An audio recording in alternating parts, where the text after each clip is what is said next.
Good afternoon, everyone, and welcome to the Travel Vault webinar. My name is Christina Brazier, and I'm the Operations Director of Travel Vault.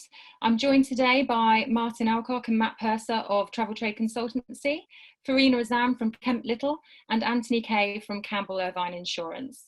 Today, we'll be providing some general updates on any relevant developments over the last few weeks, and then our focus will be on issues around the ever-changing FCO, or as it's called now, the FCDO advice.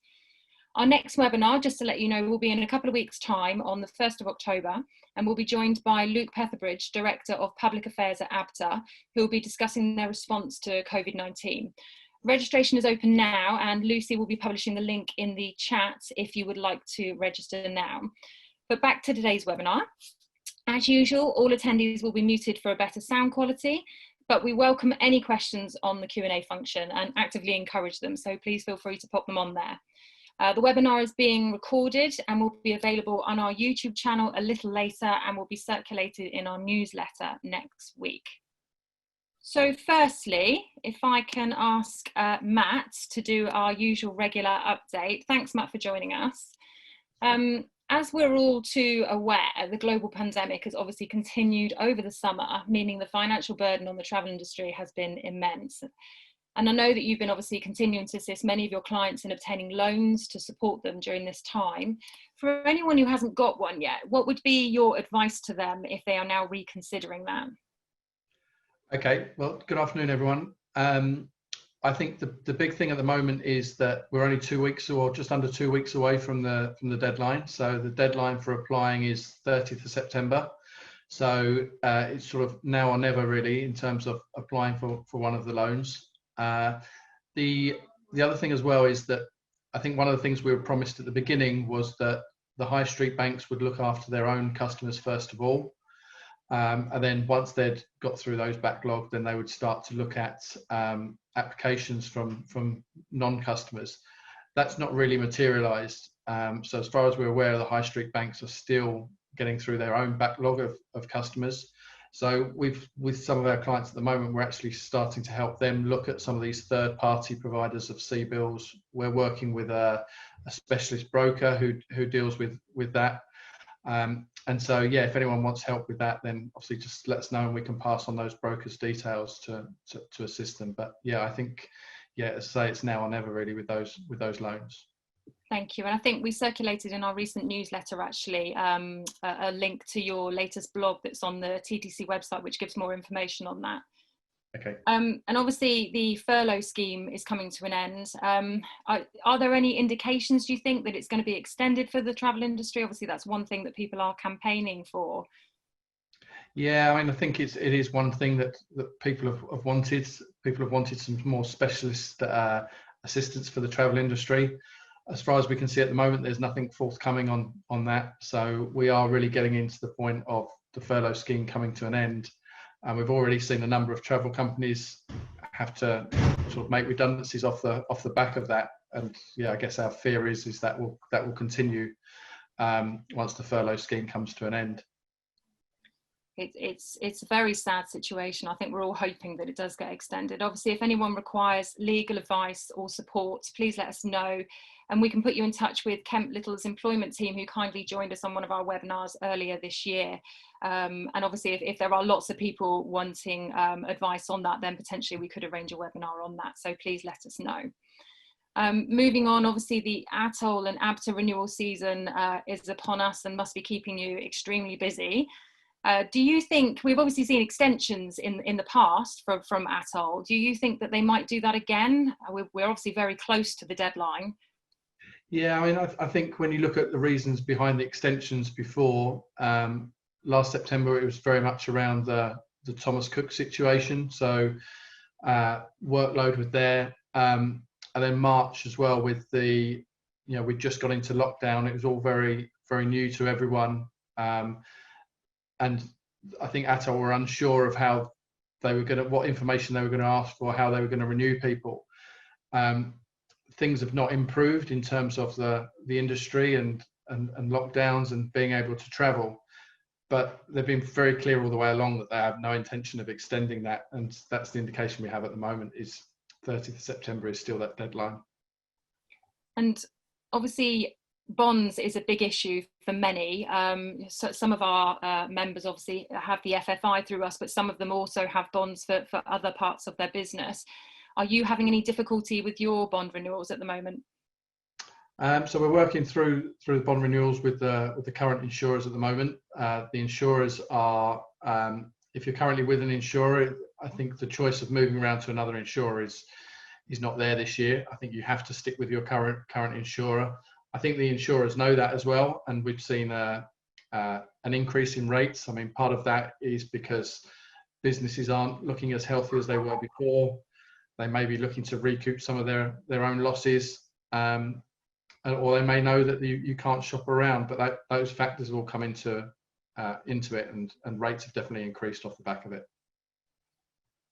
And we're obviously seeing challenges ourselves with our own insurers, and would encourage our members to ensure they get their financial information prepared well in advance. We're seeing that a lot of applications are requiring up-to-date management accounts and cash flow forecast. Is that your experience for the bond renewals as well? Yeah, definitely. They want as much information as possible, not just around the current position, but also around refund credit notes, how many have been issued, how many have now been refunded, how many people have rebooked. So a lot more detail. So yeah, the earlier the better, really. And there'll probably be still more supplementary questions that come off the back of that as well. Yeah, absolutely. Yeah, that's certainly what we're seeing. On kind of a lighter note now, for any of our members who are IATA members or who have considered it in the past, I understand there's been some developments around what IATA are offering. Yeah, so I mean, I think we're sort of all looking at all of the different bodies really to see if they're going to change how they assess agents and operators off the back of results really of everyone's had a poor 6 months and struggling really, and whether that criteria is going to change to help them. IATA run a seminar last week, which was to highlight their Go Light option, which is essentially a pay-as-you-go scheme for air tickets. So it enables you to pay as you ticket them, so you don't build up the credit. What that means is you don't have to provide a bond, you don't have to meet their financial criteria. So that makes life a bit easier there. But for those that still need those credit terms with IATA, we're waiting to see still whether they will actually amend that criteria going forward. They've extended the deadline of people supplying the accounts, but yeah, whether they've still got to meet the same tests, we're still waiting to hear. Okay, thank you, and no doubt you'll keep us updated on that, and we can let members know. Moving on to our main topic, obviously the last few weeks have seen a constantly changing FCDO advice. It's extremely difficult for anyone to keep up. Martin, I wonder if I can ask you, I know obviously you've spoken recently on the BBC News as well about this. What difficulties have you seen this causing for the travel industry, and do you think the government is actually listening to the industry's campaign for change? Well, firstly, hi Chris, and good afternoon everybody. So, I mean, I think Matt's already touched on it, and I know we'll get into more detail. Clearly, a lot of difficulties are being caused by this whole situation. It's we've been talking about this cliff edge really up to the end of September, and no indication things are getting any better. Excuse me. If anything, they're getting worse. I think what's happened up in the northeast today, is another example of what we're seeing continually, these sort of rapid developments, and this whole environment's just not conducive to anyone booking anything, isn't it?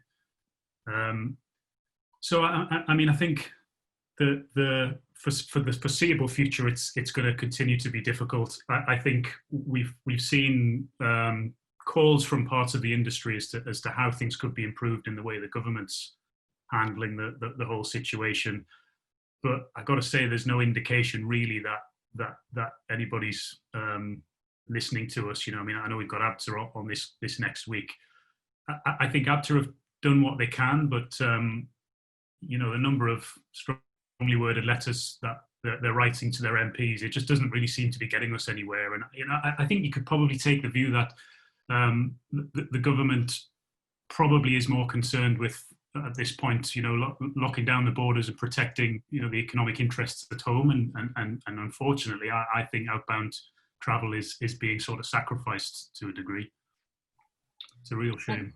Yeah, it is a shame. I mean, Anthony, I know we spoke earlier this week, and you mentioned that you actually had a meeting with the FCDO recently. Can you shed any light, or is there any light at the end of the tunnel for us? Well, there's always light at the end of the tunnel, and good afternoon to everyone. Yes, I met with the head of the Foreign Office Consular Advisory Service, which is a new lady within her role. She joined earlier this year, nothing like a baptism of fire. Her name is Jennifer Anderson. She's a very competent lady, and I'm afraid I have to be the bearer of bad news. The consensus of opinion is that the Foreign, Commonwealth and Development Office has absolutely no intention of listening to lobbyists such as ABTA in changing the current status quo of quarantine and travel corridors. Travel corridors is not unique to the United Kingdom. It is an idea that the Westminster have borrowed from other countries. And if I can summarise the consensus of opinion in Whitehall, it is we are bloody lucky to have the benefit of corridors with 60 odd countries listed as deemed to be safe. When we make a direct comparison with a number of countries around the world where their borders are closed to their nationals, preventing any nationals from travelling to overseas destinations. And one of the comments from the FCDO was, if we take by direct comparison our nearest neighbours in the Republic of Ireland, I believe currently the list is about 6 or 7 territories around the world that are deemed safe to travel to.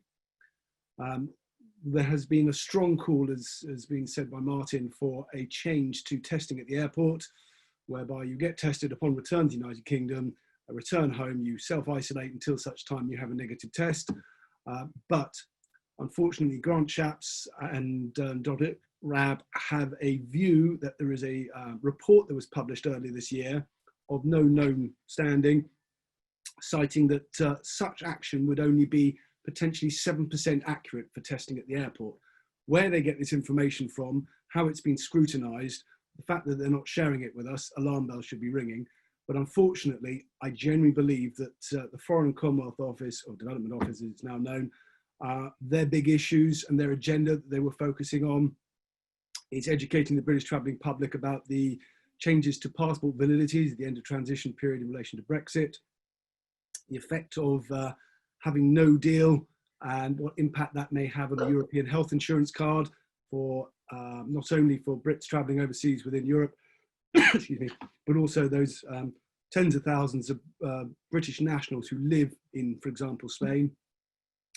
The impact of HMRC, we were commenting during the meeting with the FCDO. They consider a priority to educate the British travelling public of the change in law regarding duty-free allowances. So you can imagine the priority list is so out of kilter with our own agenda. That's the concern. Pets was the other one, those individuals who wish to take their pets overseas. No decision has been made yet as to what impact that will have. So we as an industry are fighting to get our voice heard above other agendas and other government departments. And I think the crux of this, when all the dust settles in a few years' time, is that individual government departments do not communicate effectively. So I'm afraid travel corridors appear to be here to stay, but it was intimated that this nuanced approach of, rather than blanket don't travel to entire countries, but area specific or island based approach potentially will proliferate, and we'll see the benefits of that across the industry. So that is the current status quo within the Foreign, Commonwealth and Development Office. I mean, it's an incredibly challenging climate in which to operate. Have you, Matt and Martin, have you seen that businesses are now in general taking the approach whereby they're just reducing their capacity and product offerings, or is it still reacting as and when the changes happen? I mean, it's a very difficult decision for business to take, isn't it? It is. Well, it is. Sorry, Matt, you go first. No, I was going to say, yeah, coming up to the renewal, we've seen a lot of people go for big reductions in projections going forward. But it's that unknown piece again, isn't it? Around, how long this is going to last for, whether the country you specialise in is going to going to remain or go on to the quarantine list. So yeah, I think it's a case of everyone just trying to react as best they can. Yeah, and just touching on something that Anthony just mentioned there, you know, two of the demands, if you like, or requests of ABTA around the government's approach to this whole thing. One was around that regionalisation of putting people on the sort of banned list. And it's funny that we've kind of ended up with that, but not quite in the way we'd hoped. It's that more regions have gone onto the list, or more islands have gone onto the list and come off it. But I guess it's a step in the right direction. That is something we've been hoping for. Something else was just around the timeframes. There seemed to be a disconnect when there was a local decision made that affected the UK population. The rule of 6, for example, was best part of a week we had notice, whereas when Portugal went on the list, we have barely 24 hours. And again, that seems to have been brought into line, but again, not in the way we'd hoped, in that this northeast lockdown is coming into effect, I think, midnight tonight. So at least it's consistent, I suppose, but it doesn't really help. And you know, the issue I have is it seems to be being done with little regard for the consumers themselves, but also the travel professionals who have to pick up the pieces. You know, it's this crazy dash to try and book last minute flights, or to understand exactly what it means for your travel arrangements, and it's we as an industry have to pick that up, but without being given any sort of support is really challenging. So to echo Matt's point, yeah, we're certainly seeing people who are cutting large parts of capacity out of their business for next year, and you know, trying to put any kind of budget together really at this point is just fanciful, isn't it? I mean, who knows, frankly. We've said on here before, really, that the only real point I think in budgeting at this point is a sort of bottom-up budget, as in how bad can it get before I need to start pulling more levers. Well, as we're getting further and further into this crisis, most of those levers have already been pulled, frankly, and we really are down to sort of you know, desperate last measures, I think. It is, and I know you've spoken before about the cliff edge of September, October. So I think, you know, it's a very nervous time for everybody, and seeing what happens over the next few weeks. Yeah, I mean, again, it's something we've touched on before. The equation as you're heading into a lockdown is very simple. It's just cut everything you possibly can, and pare back your business to the point where you're basically hibernating. And it's quite a straightforward decision. It's not easy to do, but it's easy to know what you need to do. Opening up is so much more complicated, because your main costs, whether that be marketing, employees, usually in travel business, that they're the two main costs, aren't they? And you have to try to make the decision when to, well, furlough means bringing people back onto your cost base, or as we now get to the end of furlough, do you make the decision to unfortunately make more people redundant? Similarly with your marketing spend, which you've presumably cut right back over the last few months, but at some point, if you want to see some sort of resurgence, you have to start spending money again. And the minute you do, you know, the income that you're going to generate from those bookings doesn't come till much further down the line. So it's a much more difficult equation to get right. And there'll be some people who will time it absolutely perfectly. You know, right now, if you're buying digital marketing, for example, it's very cheap to get attention. But at this point, arguably, it's wasted money if customers don't have the intention to travel. But some people will time it perfectly, and there will be just a huge element of luck in timing that. But it's a much more tricky equation, I think, to start to build that back up again.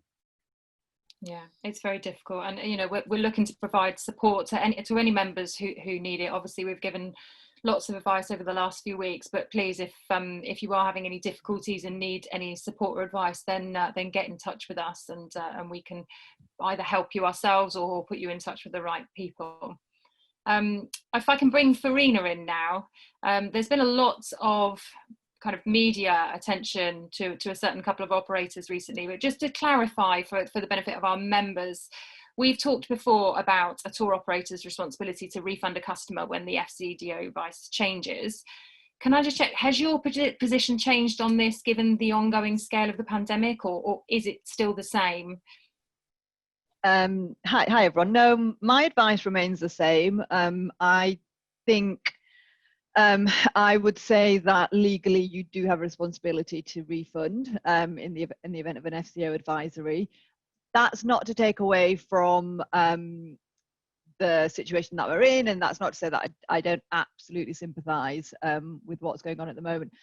The arguments out there against refunding due to an FCO advisory, there are some compelling arguments. They're strong arguments, and they basically come down to the fact that the holidays can still operate. So the flights haven't been cancelled, they're still operating. The hotels are still open, the resorts are still open, the destinations themselves are accepting holiday makers. The package organizer is not prevented from performing the package holiday. The FCO advisory does not affect performance of the package, and that's the sole focus of those arguments around why you shouldn't have to refund under the PTRs. ABTRA have obviously taken the stance that within their members' code of conduct, they will require ABTRA members to refund, and that's irrespective of what the legal position might say or might not say. They expect you to refund, and that's the position that they've taken, and that's why obviously there's been this fallout now between these OTAs and ABTRA. In terms of sort of what I think, and as I said, my advice hasn't necessarily changed. I think they are strong arguments, but I think ultimately there is a feeling to some extent that the packages are being treated as individual components, and they're not being treated so much as a whole holiday. So a lot of the arguments with the OTAs is the fact that they sell multi-contract packages, and so they treat them as individual components, and these individual components can be supplied, and that's kind of taking away from the fact that irrespective of whether it's a single contract or a multi-contract, it's a package holiday as a whole, and that's how the PTRs apply. It also doesn't take into account it's not necessarily always performance of the package holiday only for the organizer, it's actually the impact of that performance for the customer as well. And one particular argument is that the case law for a package holiday, the courts look at package holidays as contracts for enjoyment and contracts for peace of mind. So again, it's treating it as a whole contract. And could you really say that it's a contract for you can provide a contract for enjoyment or a contract for peace of mind when you're asking a customer to travel against, or FCO advice, or a customer is having to travel against an FCO advisory? The other part of that as well is the European Commission did release some guidance back in, it was either April or May, maybe even as far back as March, and they gave some guidance as to how they think the package travel directive should be interpreted because of the pandemic. Sorry if you can hear that, an ambulance. It's not coming for me, don't worry. So basically they were saying, because of the pandemic, how should you interpret the package travel directive? And the wording that was used in that guidance was, an official travel warning of a national authority is an important indicator of when you would expect Regulation 12.7 of the PTRs to apply. Regulation 12.7 is the part of the PTRs that allows a customer to travel, to cancel without paying a cancellation fee in the event of unavoidable and extraordinary circumstances at their destination or its immediate vicinity, and which either affects performance of the package or transport to the destination. So they have actually come on record and said and that isn't set, that's not absolute, it's one indicator, it could, in a range of things, but they've said it's an important indicator that they feel customers should be able to cancel under Regulation 12.7. So we've already got that something on record from the European Commission about how they think the package travel directive should be interpreted. I do understand the arguments on the other side, which is there's nothing in the package travel directive that says an FCO advisory should trigger any cancellation rights under the PTRs, and that is right. And actually, is an FCO advisory unavoidable and extraordinary circumstances? Well, it's not mentioned as being unavoidable and extraordinary circumstances, but an FCO advisory is always linked to some kind of underlying situation which would be considered unavoidable and extraordinary circumstances. So I think the other thing that is happening here, in my opinion, is that I think the FCO advisory is being separated too much from the pandemic. So there's too much focus on just the FCO advisory and not why there's an FCO advisory in place. And I do accept that we don't all necessarily agree with the decisions being made. We don't all necessarily agree that there should be this blanket FCDO advisory in place, and there is this feeling of there perhaps being too harsh on certain destinations, and they shouldn't revoke the travel corridors and things like that.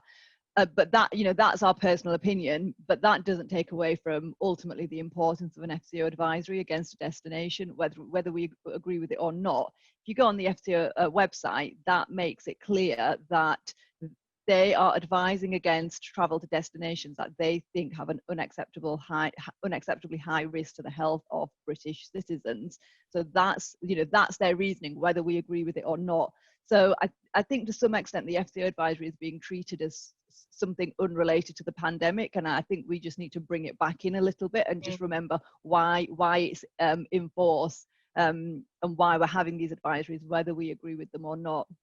It's a very, there are arguments on both sides, and you can argue both sides, until you're blue in the face. I think ultimately it will come down to a court to make a decision, whether, it could be that a customer makes a claim against one of the OTAs because they believe they should have got a refund and they didn't, and it goes to court, and we would get a judge to have a look at it and make a decision.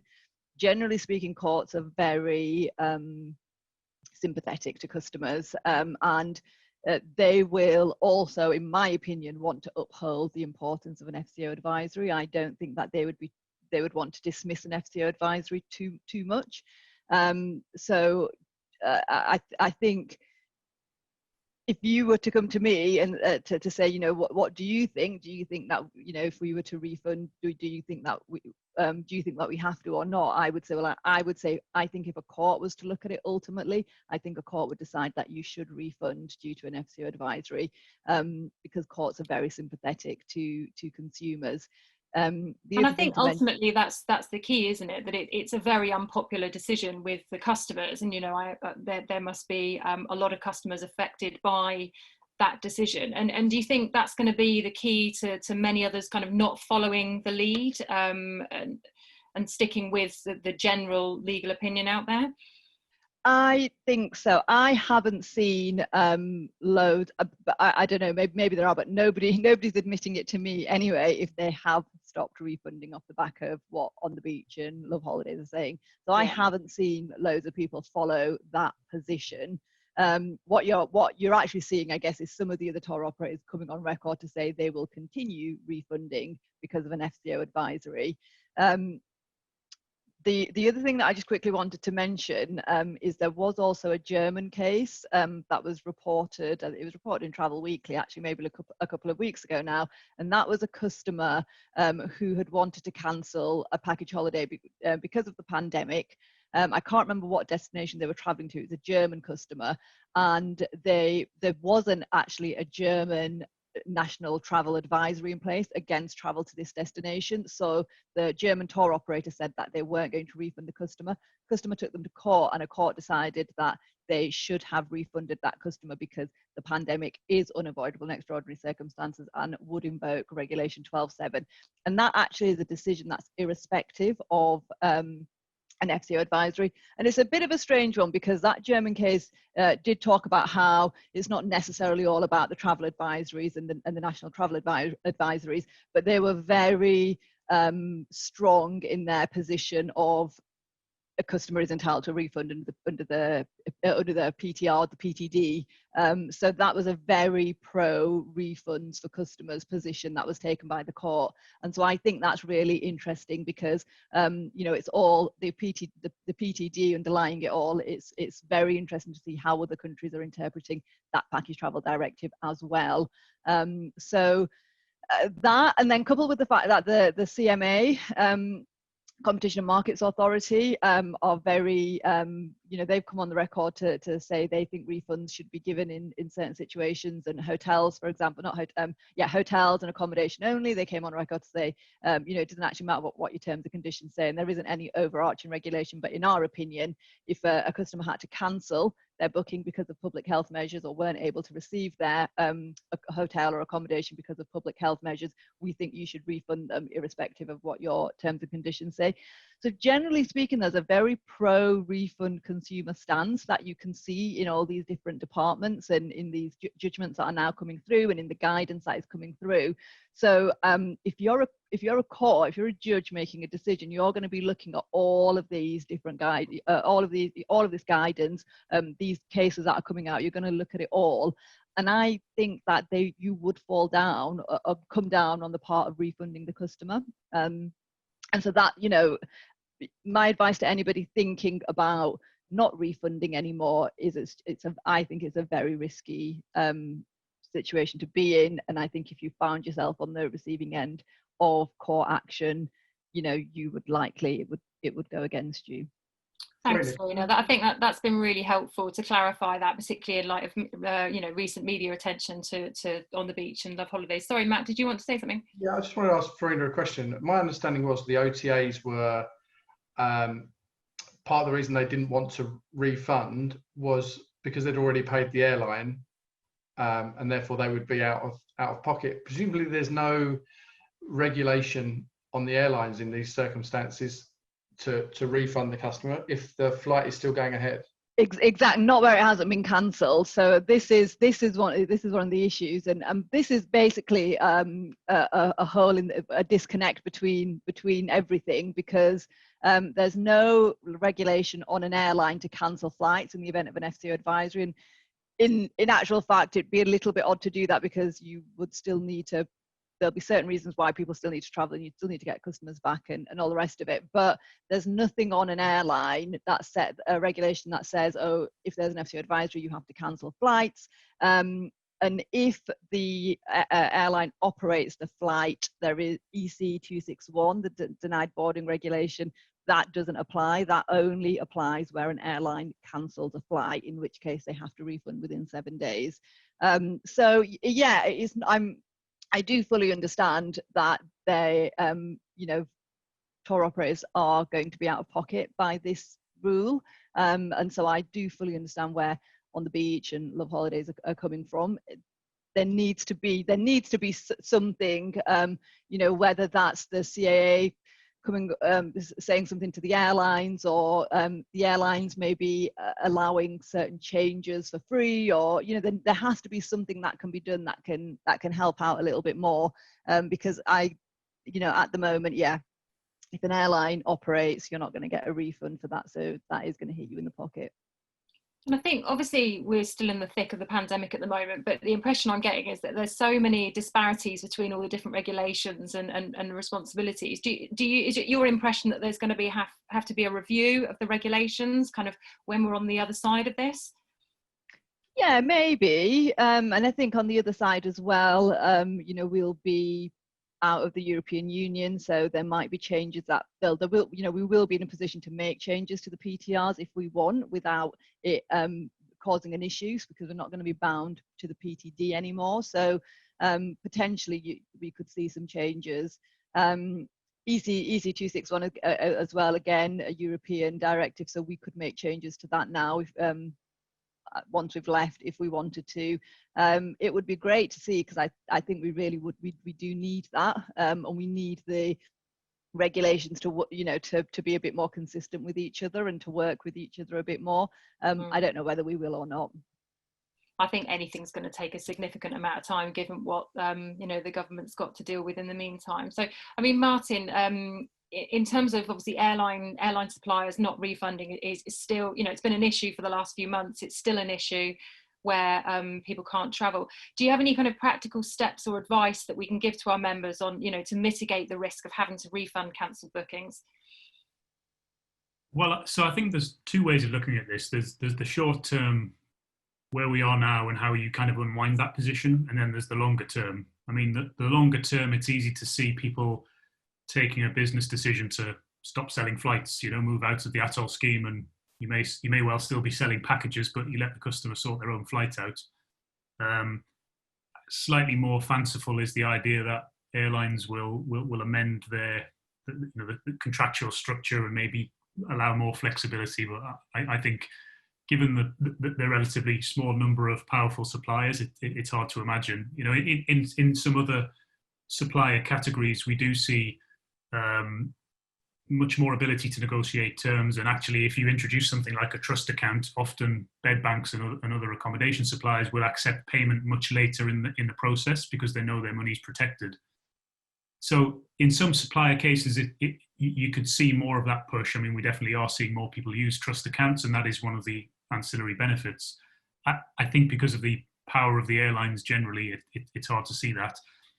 I think one area you could use is much more, I guess, using corporate credit cards to pay for that flight in the first instance, because whilst it doesn't really solve this problem we've just been talking about, which is that, you know, EasyJet or whoever are continuing to fly and therefore that's the reason they're avoiding paying, it would help protect, and certainly we've seen our clients have much more success in getting a more speedy refund under that 261 regulation earlier on in the pandemic, where the airlines were cancelling flights but just delaying paying refunds or issuing vouchers or whatever.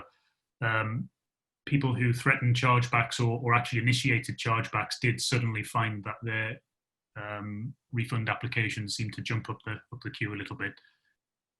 So I think that the reality is there's always a little bit of you have to take into account the power dynamic between the buyer and the seller, right? And if we're a relatively small travel company buying from a huge airline, then unfortunately that it's hard to imagine that those contractual terms will change. So, you know, in some respects, the short term it's going to be painful, and I think if you are caught in that position that we've just talked about, where you're obliged to refund and the airline isn't playing ball, and it's a really difficult place to be. It is. It's you know, it's a nightmare for all of our members, and continues to be. I mean, moving on now. I think we don't want to encourage our members to sell travel against the FCDO's advice, but we are aware that many customers actually still want to travel.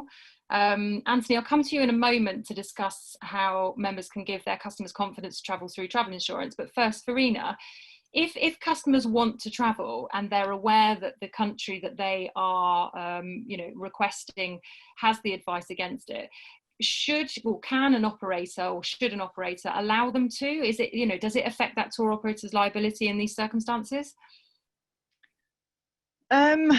No, but provided their insurance still applies, so if their own public liability insurance will still cover them, yeah, and still cover the customer to travel against FCO advice, that would be the main issue.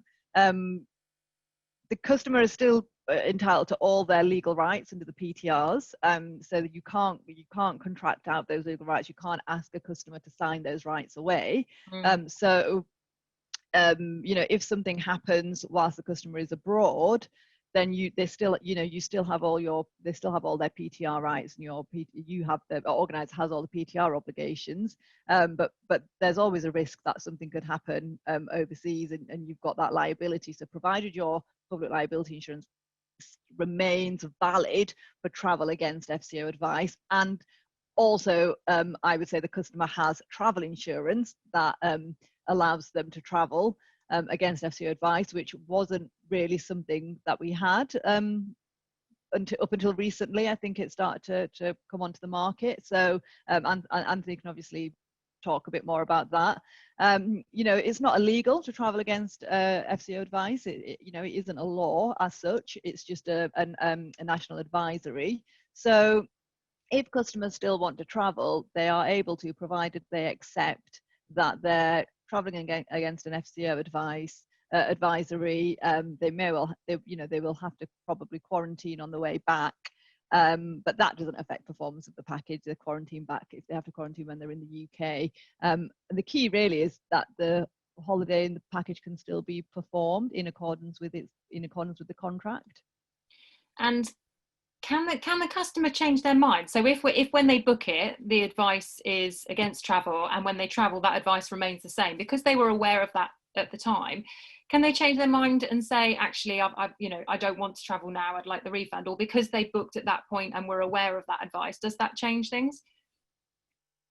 Potentially it could change things if you make it very clear to the customer during the booking process that you are booking at a time when there is an FCDO advisory in place against travel, there is a chance that the FCDO advisory will remain in place as at the date of your travel, and as such, you have made a booking fully aware of the situation with the travel advisories, and so you could argue that it's no longer unavoidable in extraordinary circumstances, and therefore they don't have the right to cancel under Regulation 12.7. If you want to do that, you have to make it very clear during the booking process. But that is potentially something that could help with bookings that are being made now, whilst their advisory is in place. We're not that far off when there could still be an advisory in place as well.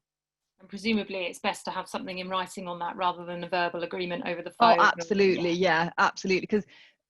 Because what you're saying is, because you're not asking them to contract out of Regulation 12.7. You're basically saying Regulation 12.7 doesn't apply here because it is no longer unavoidable and extraordinary circumstances, because you're fully aware of the situation and the holiday, so you've got to word it properly. I can't sit here and say it's 100% guaranteed, but it's definitely potentially something to think about, but it will come down to sort of making it really, really clear during the booking process that you're not going to have the right to cancel for free if you make a booking now, if there are still, because there are travel advisories in place, if those travel advisories are still in place when you want to travel.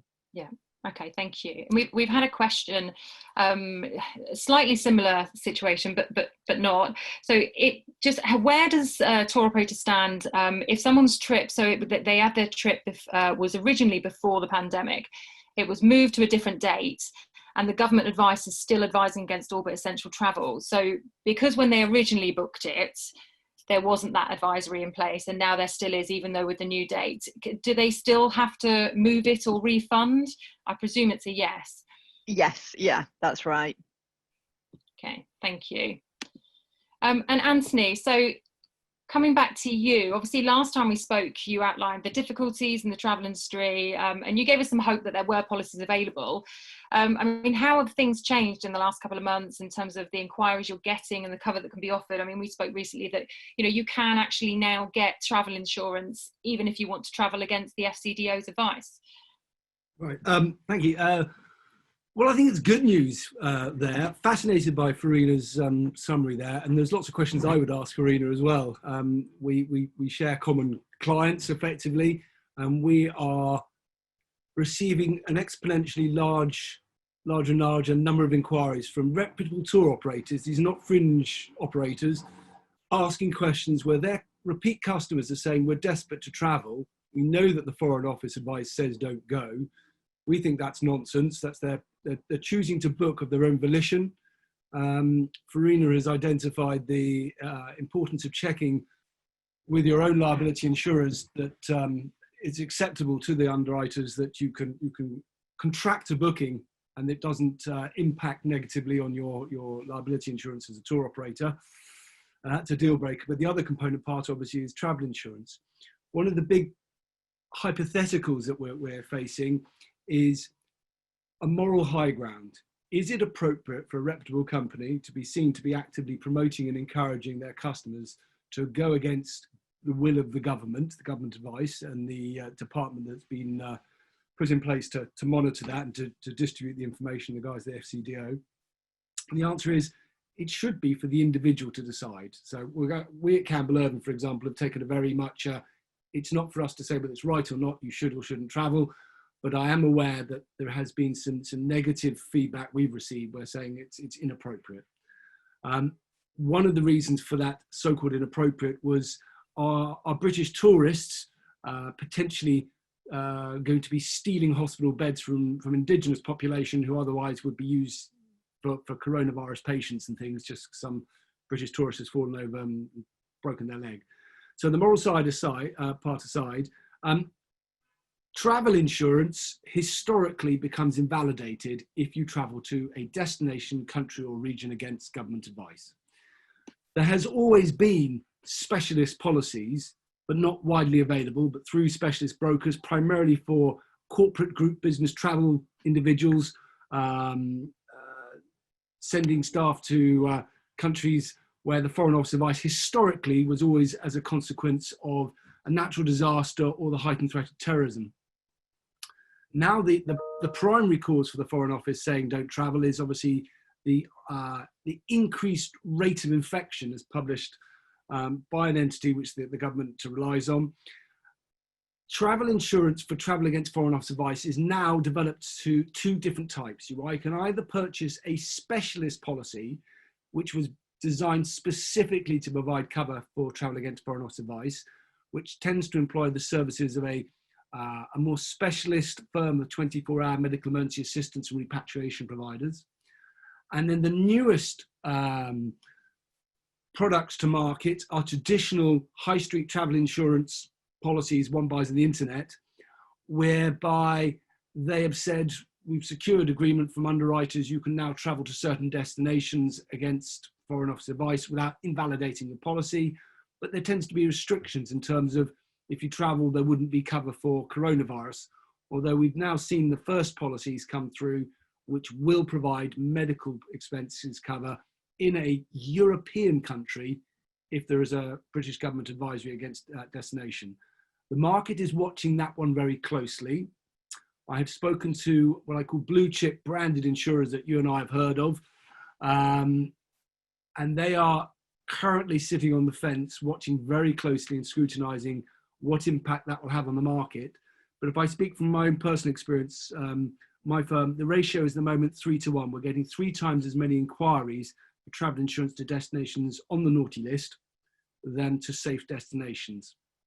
So my advice to those listening to this webinar is don't underestimate the power of the consumer. There is a genuine demand, rightly or wrongly, for individuals to choose to travel against Foreign Office advice, providing that advice is in relation to coronavirus. And one of the feedbacks that we're getting is, in a way, it's self-regulating. If you are a destination country with a very high rate of infection, at the peak of your pandemic, there is a very high probability you will close your borders to British tourists. So in that respect, it's self-regulating. Travel insurance against Foreign Office advice is relatively easy to purchase. It's no different from anything else. I think there's 3 or 4 specialist companies in the United Kingdom who offer that. And there is now 2 or 3 providers of mainstream nature saying you can now travel within Europe. We're also seeing secondary policies being offered by certain airlines, the Emirates, Virgin Atlantic, to encourage and stimulate bookings, and they will dovetail quite nicely with traditional travel insurance policies. So as I said from the onset, it's good news for those who feel that is a market they wish to investigate further, knowing that these travel corridors and the uncertainty are very much here to stay for the foreseeable future. There is no reason why you cannot sell travel knowingly to a destination. Much of what Farina was referring to was it's safe to travel, and post-contracting that booking, the advice changes. But one of the things that flagged up in my mind when Farina was talking is much of what was said was regarding changing Foreign Office advice prior to departure. We have had a lot of inquiries from our travel company clients and asking the legal responsibilities under the PTRs for a curtailment, where the trip is curtailed effectively by a change in FCDO advice. At the moment, the majority of the Foreign Office advice has been, at this time, don't travel to destination, but if you're currently in destination, it is safe to continue to return on your original pre-booked date. When the pandemic was first announced by the World Health Organization back in March, the Foreign Office responded by saying, immediately evacuate and get yourself back to the UK as soon as possible. So that's another factor. The Foreign Office advice, in the way it's prescribed by its very nature, has changed. And we within the travel insurance industry are keen to police the differential between what is a destination of a tourist nature with a solid first world infrastructure and medical facilities, shall we say Portugal, mainland, France, Spain, and unsavory non-tourist destinations, you know, from the Yemen to Afghanistan, where you can still buy insurance, but it's a very specialist type policy. And we want to make sure that there is a level playing field there, that people understand the difference. So travel insurance for travel against foreign office advice is available. Tour operators liability, every insurer is different. Speak specifically to your insurer. But from our personal experience, the sheer number of inquiries that we're getting from reputable tour operators, just asking the hypothetical question, we have a potential booking, but we don't want to commit without knowing our responsibilities. First question is, can we get travel insurance? And second question is our liability insurance. And then if you tell that tour operator both boxes can be ticked, it is then the moral question of whether you want to do it. And let us not forget the additional due diligence that need to be undertaken, the burden of duty of care. And somehow when things go wrong, they can go very badly wrong. So it's very much eyes wide open. Do you have a contingency plan if in country it gets to the point you're asked to leave? So I hope that sort of elaborates a bit better. Yeah, no, that's really helpful. And are you seeing, obviously you've talked in general about travel insurance being available. Are there particular categories of traveller that are unable to get cover that you're seeing, or is it case by case basis based on application? Obviously we have more vulnerable people to COVID-19.